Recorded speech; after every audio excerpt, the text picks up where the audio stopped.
और अतिशय चमत्कार। तो मात्र आप ध्यान लगा के दर्शन करोगे तो आपको कुछ साक्षात मिलेगा, क्योंकि ये यहाँ सीटी ना झोली खाली है, ये ना झोली है। और जिसको दर्शन देना है, अच्छे अच्छे साधु संत जो आज के भगवान बन गए, उनको भी दर्शन नहीं मिलते। जिसको देना है तो सात समंदर पार से भी खींच लाएंगे। इतने में से अगर सबकी भावना चेंज होगी कि हमको नहीं जाना है, और एक के विचार बन गए तो सबको दर्शन मिल जाएंगे। एक के चक्कर में सबको खींच लाते हो।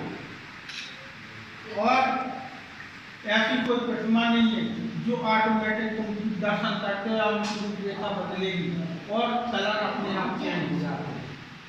अभी डार्क उंगलियां है, काले हो जाएगी, फिर ऐसे जो दाग है ना, वो सब अपने आप खिल जाते हैं।